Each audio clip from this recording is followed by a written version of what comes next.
Hello Gemini, Sun, Moon, Rising, and Venus Signs. Kamusta kayo? Sana po nasa mabuti kayong kalagayan. Welcome back po sa Star Tarot. At kung bago kayo rito, welcome din po kayo. Please subscribe, like, share my videos, and leave me a comment kung nakaresonate po kayo. Thank you. So, first message ninyo, personal growth, Gemini. So, this is really nice. Kasi siguro, alam mo yun, nagkaka-idea kayo ngayon or nararamdaman ninyo na parang, teka lang, marami pa akong ibubuga. 'Di ba? I have so much tricks on my sleeves pa. So, might as well, 'di ba, gamitin ko 'to para sa aking personal growth, 'di ba? So, maaaring 'yun ang magiging isa sa mga focus ng iba sa inyo sa ngayon. So, which is good. Parang siguro you have that ngayon courage or you have that urge to reinvent yourself, yung mga ganon, mas ma-develop pa ninyo yung sarili ninyo, mga kakayanan ninyo, mga talents nyo, ganon, skills. So, what else? We have the camel, sabi dito, be forbearing and patient, okay? Kasi kailangan natin yun, lalo-lalo na sa panahon ngayon, hindi ba, na medyo para sa iba, sa atin, 'di ba? Mahirap yung ah, takbo ng pamumuhay natin sa ngayon. Kaya mas kailangan natin ngayon ng mas maraming pasensya, kailangan natin ngayon na maging compassionate towards other people. Kasi iba-iba tayo ng sitwasyon, 'di ba? Hindi tayo po pwedeng, alam mo yun, mamumuwersa ng tao kung hindi naman kaya, 'di ba? So, kailangan natin ng pag-iintindi sa ngayon. We need compassion, 'di ba?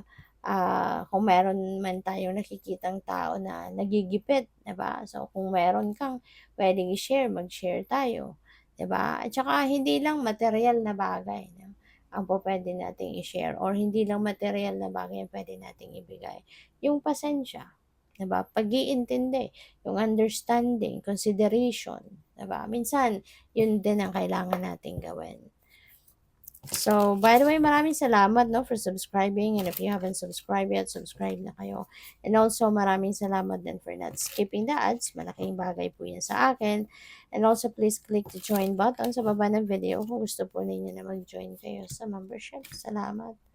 So, we have the sun. Wow, Gemini. Ang blessed ninyo. Napakaganda ng message na ito para sa'yo kasi the sun is going to smile on you. The sun is going to shed its light sa buhay mo. At maaaring hindi lang yan sa iisang parte ng buhay mo ngingiti sa'yo si the sun, kundi baka sa lahat ng areas of life mo. And si the sun, this brings forth happiness, joy, success, 'di ba? At saka um, clarity, vibrance, strength, physical strength, yung gano'n. Baka ang iba sa inyo, merong mga physical discomfort na nararanasan. So baka ngayon magsimula na kayong makaramdam ng pag-improve ng iyong pakiramdam, pag-improve ng inyong kalusugan, pag-improve ng inyong kaisipan, yung gano'n, ano. So, this is very, ano din, a successful period in your life. No? Kaya congrats and have fun. And of course, enjoy kayo. So we have justice. Baka isa na to sa biyaya na paparating sa inyo. Yung hustisya, if you are seeking for justice, no? Kung meron kayong mga ipinaglalaban sa ngayon, maaaring pabor, no, sa inyo, magiging pabor sa inyo kung ano man yung ipinaglalaban ninyo. Kung meron man kayong mga kunyari inirereklamo, 'di ba? So kung ano man ang desisyon, kung ano man ang opisinang pinagrereklamuhan ninyo, so maaaring makuha mo na yung desisyon na 'yan, marinig mo na kung ano yung desisyon ng authority diyan. So, yeah, and it will be in your favor. At saka balance, no? Maaaring magsisimula na din kayo na maramdaman ninyo, ma-experience ninyo na magiging mas maayos na ngayon ang takbo ng buhay ninyo, mababalanse na ang lahat. Kasi lilinaw na din ang isipan ninyo eh. Magkakaroon na din kayo ng clear direction ngayon since we have the sun energy. So we have the Seven of Swords, no? Warning ito sa iyo, Gemini. Kasi siguro dahil kayo ay magiging successful, siguro kayo ay alam mo 'yun, makukuha mo yung tagumpay, kung ano yung deserve mo, as in makukuha mo sa ngayon, kaya magiging masaya ka. Pero may mga tao din, no, na pupuwedeng nagbabantay lang kung kailan ka din mabudol, kung kailan ka maloko, 'di ba? Maaari din na merong mga sinungaling dito sa paligid mo. Kaya maging maingat ka din sa pagtanggap, no, ng mga impormasyon or pagtanggap ng mga kwento or pagtanggap ng mga balita, 'di ba? Or kung ano, mga messages, no, na pupuwedeng dalhin sa'yo ng kung sino man. Kasi huwag ka agad-agad maniniwala, no, without confirming them or verifying them, kasi pupuwede ngang may mga manloloko dito sa inyo, okay? At saka even though, hindi naman talaga masama na magtiwala, 'di ba? Pero 'wag naman yung 100% magtitiwala ka kaagad, 'di ba? Kailangan meron kang meron kang gagawing, alam mo yon, boundary, 'di ba, na hindi ako masyadong, tsaka hindi ka rin masyadong dapat mag-share ng mga impormasyon sa iba. Kasi you never know kung sino dito yung puwedeng manloko talaga sa'yo, 'di ba?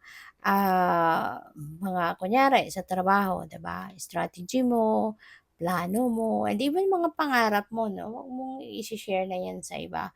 Kasi you never know, baka mamaya may nauna na sa'yo, 'di ba, nakakuha ng idea sa'yo, 'di ba, ginawa na niya, tapos mamaya ikaw na ngayon yung aakusang nanggaya sa kanya, hindi ba? So, we have the Lovers, ayan. So, sa deck na 'to parang hindi ko hindi ako masyadong natutuwa, 'no, sa Lovers card. Kasi tignan mo, parang masaya yung lalaki tsaka si babae masaya. Pero merong babae, 'no, na nakatingin dito sa lalaki, 'di ba?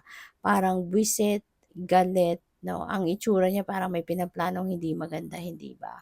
Eh, tapos meron kayong Seven of Swords.